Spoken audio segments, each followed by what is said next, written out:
جعلناكم أمة وسطا لتكونوا شهداء على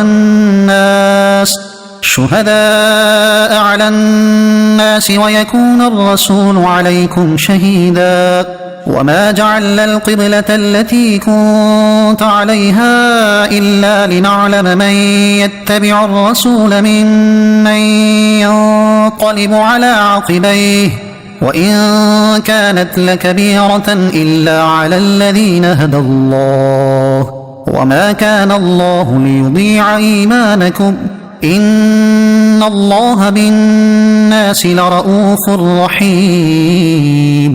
ترجمہ: اور اسی طرح ہم نے تمہیں بہترین امت بنایا کہ تم لوگوں پر گواہ بنو اور یہ رسول تمہارے نگہبان و گواہ ہوں۔ اور اے حبیب، تم پہلے جس قبلے پر تھے ہم نے وہ اسی لیے مقرر کیا تھا کہ دیکھے کون رسول کی پیروی کرتا ہے اور کون الٹے پاؤں پھر جاتا ہے۔ اور بے شک وہ لوگ جنہیں اللہ نے ہدایت دی تھی ان کے علاوہ لوگوں پر یہ بہت بھاری تھی، اور اللہ کی یہ شان نہیں کہ تمہارا ایمان ضائع کر دے۔ بے شک اللہ لوگوں پر بہت مہربان رحم والا ہے۔ وَكَذَلِكَ جَعَلْنَاكُمْ أُمَّةً وَسَطًا، اور اسی طرح ہم نے تمہیں بہترین امت بنایا۔ تفسیر سورۃ الجنان میں ہے، یعنی اے مسلمانوں، جس طرح ہم نے تمہیں ہدایت دی اور خانہ کعبہ کو تمہارا قبلہ بنایا، اسی طرح ہم نے تمہیں بہترین امت بنایا۔ حضور پر نور صلی اللہ تعالیٰ علیہ وسلم کی امت زمانے کے لحاظ سے سب سے پیچھے ہے اور مرتبے کے لحاظ سے سب سے آگے، یعنی افضل ہے۔ افضل کے لیے یہاں وسط کا لفظ استعمال کیا گیا ہے، اور عربی میں بہترین کے لیے بھی وسط کا لفظ استعمال ہوتا ہے، لِتَكُونُوا شُهَدَاءَ، تاکہ تم گواہ ہو جاؤ۔ تفسیر سورۃ الجنان میں ہے، مسلمان دنیا اور آخرت میں گواہ ہیں۔ دنیا میں تو اس طرح کہ مسلمان کی گواہی مومن و کافر سب کے بارے میں شرعاً معتبر ہے، اور کافر کی گواہی مسلمان کے خلاف معتبر نہیں۔ نیز اللہ تعالیٰ کے فضل سے مردوں کے حق میں بھی اس امت کی گواہی معتبر ہے، اور رحمت و عذاب کے فرشتے اس کے مطابق عمل کرتے ہیں۔ چنانچہ بخاری شریف میں حضرت انس بن مالک رضی اللہ تعالیٰ عنہ سے روایت ہے کہ صحابہ کرام رضی اللہ تعالیٰ عنہ کے پاس سے ایک جنازہ گزرا تو انہوں نے اس کی تعریف کی۔ نبی پاک علیہ السلام نے فرمایا واجب ہو گئی۔ پھر دوسرا جنازہ گزرا، صحابہ کرام نے اس کی برائی بیان کی، پیارے آقا علیہ السلام نے فرمایا واجب ہو گئی۔ حضرت عمر فاروق رضی اللہ تعالیٰ عنہ نے دریافت کیا، یا رسول اللہ صلی اللہ تعالیٰ علیہ وسلم کیا چیز واجب ہو گئی؟ ارشاد فرمایا پہلے جنازے کی تم نے تعریف کی، اس کے لیے جنت واجب ہو گئی، اور دوسرے کی تم نے برائی بیان کی، اس کے لیے دوزخ واجب ہو گئی۔ تم زمین میں اللہ تعالیٰ کے گواہ ہو۔ اور آخرت میں اس امت کی گواہی یہ ہے کہ جب تمام اولین و آخرین جمع ہوں گے اور کفار سے فرمایا جائے گا کیا تمہارے پاس میری طرف سے ڈرانے اور احکام پہنچانے والے نہیں آئے؟ تو وہ انکار کریں گے اور کہیں گے کہ کوئی نہیں آیا۔ حضرت انبیاء علیہ السلام سے دریافت فرمایا جائے گا تو وہ عرض کریں گے یہ جھوٹے ہیں، ہم نے انہیں تبلیغ کی ہے۔ اس بات پر انبیاء کرام علیہ السلام سے کافروں پر حجت قائم کرنے کے لیے دلیل طلب کی جائے گی۔ وہ عرض کریں گے کہ امت محمدیہ ہماری گواہ ہے۔ چنانچہ یہ امت پیغمبروں کے حق میں گواہی دے گی کہ ان حضرات نے تبلیغ فرمائی۔ اس پر گزشتہ امت کے کفار کہیں گے امت محمدیہ کو کیا معلوم، یہ تو ہم سے بعد میں آئے تھے۔ چنانچہ امت محمدیہ سے دریافت فرمایا جائے گا کہ تم کیسے جانتے ہو؟ وہ عرض کریں گے یا رب عز و جل، تو نے ہماری طرف اپنے رسول جناب محمد مصطفیٰ صلی اللہ تعالیٰ علیہ وسلم کو بھیجا، قرآن پاک نازل فرمایا، ان کے ذریعے سے ہم قطعی اور یقینی طور پر جانتے ہیں کہ حضرات انبیاء علیہ السلام نے کامل طریقے سے فرض تبلیغ ادا کیا۔ پھر سید الانبیاء صلی اللہ تعالیٰ علیہ وسلم سے آپ کی امت کے متعلق دریافت فرمایا جائے گا تو حضور پر نور صلی اللہ تعالیٰ علیہ وآلہ وسلم ان کی تصدیق فرمائیں گے۔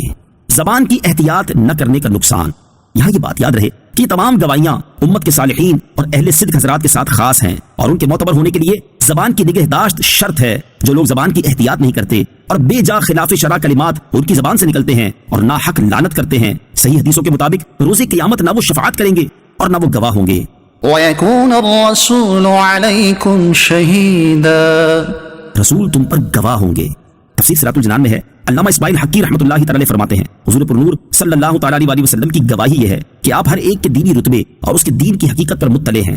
آپ صلی اللہ تعالیٰ علیہ وسلم اس چیز سے واقف ہیں جو کسی کا دینی رتبہ بڑھنے میں رکاوٹ ہے۔ آپ علیہ السلام کو لوگوں کے گناہ معلوم ہیں۔ آپ صلی اللہ تعالیٰ علیہ وسلم ان کے ایمان کی حقیقت، اعمال، نیکیاں، برائیاں، اخلاص اور نفاق وغیرہ کو نور حق سے جانتے ہیں۔ ایسا ہی کلام شاہ عبد العزیز محدث دہلوی رحمۃ اللہ تعالی نے اپنی تفسیر فتح العزیز میں بھی ذکر فرمایا ہے۔ یاد رہے کہ ہر نبی کو ان کی امت کے اعمال پر مطلع کیا جاتا ہے تاکہ روز قیامت ان پر گواہی دے سکیں، اور چونکہ ہمارے نبی کریم علیہ السلام کی شہادت سب امتوں کو عام ہوگی، اس لیے پیارے آقا علیہ السلام تمام امتوں کے احوال پر مطلع ہیں۔ نبی کریم علیہ السلام کی گواہی قطعی اور حتمی ہے۔ یہ بات حقیقت ہے کہ نبی پاک علیہ السلام کی گواہی قطعی و حتمی ہے۔ ہمارے پاس قرآن کے کلام الہی ہونے کی سب سے بڑی دلیل سرور کائنات صلی اللہ تعالیٰ علیہ وسلم کی گواہی ہے، اور جیسے یہ گواہی قطعی طور پر مقبول ہے، اسی طرح حضور اکرم علیہ السلام کی گواہی دنیا میں اپنی امت کے حق میں مقبول ہے۔ لہٰذا حضور سید المرسلین صلی اللہ تعالی علیہ وسلم نے اپنے زمانے کے حاضرین کے متعلق جو کچھ فرمایا، مثلا صحابہ کرام، ازواج مطہرات اور اہل بیت کرام رضی اللہ تعالی عنہم کے فضائل و مناقب، یا غیر موجود لوگوں جیسے حضرت اویس کرنی رضی اللہ تعالیٰ عنہ، یا بعد والوں کے لیے جیسے حضرت امام مہدی رضی اللہ تعالیٰ عنہ وغیرہ کے لیے جو کچھ فرمایا، ان سب کو تسلیم کرنا لازم ہے، لنعلم من يتبع الرسول، تاکہ دیکھیں کہ کون رسول کی پیروی کرتا ہے۔ تفسیر صراط الجنان میں ہے قبلے کی تبدیلی کی ایک یہ حکمت ارشاد ہوئی کہ اس سے مومن و کافر میں فرق و امتیاز ہو جائے گا کہ کون حضور اقدس صلی اللہ تعالی علیہ وسلم کے حکم پر قبلہ تبدیل کرتا ہے اور کون آپ صلی اللہ تعالی علیہ وسلم کی نافرمانی کرتا ہے۔ چنانچہ قبلے کی تبدیلی پر بہت سے کمزور ایمان والے اسلام سے پھر گئے، منافقین نے اسلام پر اعتراض شروع کر دیے، جبکہ پختہ ایمان والے اسلام پر قائم رہے۔ وَإِن كَانَتْ لَكَبِيرَةٌ، اگرچہ یہ تبدیلی بڑی گناہ ہے۔ تفسیر صراط الجنان میں ہے قبلے کی تبدیلی کو کامل الایمان لوگوں نے تو بڑی خوش دلی سے قبول کیا، لیکن منافقوں پر یہ تبدیلی بڑی گراں گزری۔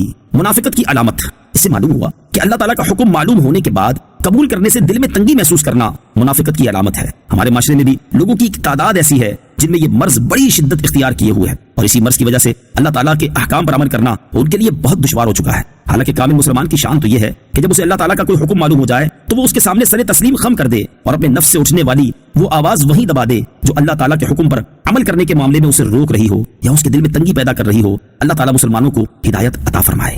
وما كان الله ليضيع إيمانكم، اور اللہ کی یہ شان نہیں کہ تمہارا ایمان ضائع کر دے۔ تفسیر صراط الجنان میں ہے قبلے کی تبدیلی یہودیوں کو ہضم نہیں ہو رہی تھی اور یہ طرح طرح سے مسلمانوں کو اس کے خلاف بھڑکانے کی کوششیں کر رہے تھے۔ چنانچہ کچھ یہودیوں نے بیت المقدس کی طرف منہ کر کے پڑھی گئی نمازوں کے بارے میں مسلمانوں کے سامنے چند اعتراضات کیے، اور بیت المقدس کی طرف منہ کر کے نماز پڑھنے کے زمانے میں جن صحابہ کرام نے وفات پائی ان کی نمازوں کے درست ہونے پر مسلمانوں سے دلیل مانگی، تو ان کے رشتہ داروں نے تاجدار رسالت صلی اللہ تعالی علیہ وآلہ وسلم سے ان کی نمازوں کا حکم دریافت کیا کہ وہ نمازیں ہوئیں یا نہیں۔ اس پر یہ آیت کریمہ نازل ہوئی اور انہیں اطمینان دلایا گیا کہ ان صحابہ کرام کی نمازیں ضائع نہیں ہوئیں، ان پر انہیں ثواب ملے گا۔ یاد رہے کہ اس آیت مبارکہ میں ایمان سے مراد نماز ہے۔ اصل الاصول چیز نبی کریم علیہ الصلوۃ والسلام کی پیروی ہے۔ قبلے کی تبدیلی سے پہلے مسلمانوں نے بیت المقدس کی طرف منہ کر کے جتنی نمازیں پڑھی تھیں انہیں صحیح قرار دیا گیا، کیونکہ بیت المقدس کی طرف منہ کر کے جو نمازیں پڑھی گئیں وہ بھی اتباع رسول صلی اللہ تعالی علیہ وسلم میں ہی تھیں، اور ہم جو خانہ کعبہ کی طرف منہ کر کے پڑھتے ہیں یہ بھی اطاعت رسول میں پڑھتے ہیں، لہٰذا ان سب کی نمازیں درست ہیں۔ حضور اکرم صلی اللہ تعالی علیہ وسلم بیت المقدس کی طرف منہ کر کے نماز پڑھیں اور کوئی اس وقت خانہ کعبہ کی طرف منہ کر کے نماز پڑھے وہ بھی مردود ہے، اور حضور پر نور صلی اللہ تعالی علیہ وسلم خانہ کعبہ کی طرف منہ کر کے نماز پڑھیں اور کوئی اس وقت بیت المقدس کی طرف منہ کر کے پڑھے وہ بھی مردود ہے، کہ اصل الاصول چیز تو نبی پاک علیہ الصلوۃ والسلام کی اتباع ہے۔ اسی کو فرمایا لنعلم من یتبع الرسول، تاکہ دیکھیں کہ کون رسول کی پیروی کرتا ہے۔ اعلیٰ حضرت امام احمد رضا خان رحمۃ اللہ تعالی کیا خوب فرماتے ہیں، ثابت ہوا کہ جملہ فرائض فروع ہیں، ثابت ہوا کہ جملہ فرائض فروع ہیں، اصل الاصول بندگی استاج ور کی ہے۔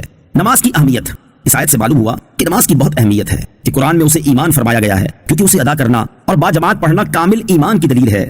حضرت جابر رضی اللہ تعالیٰ عنہ سے روایت ہے حضور اقدس صلی اللہ تعالی علیہ وسلم نے ارشاد فرمایا کفر اور ایمان کے درمیان فرق نماز کا چھوڑنا ہے۔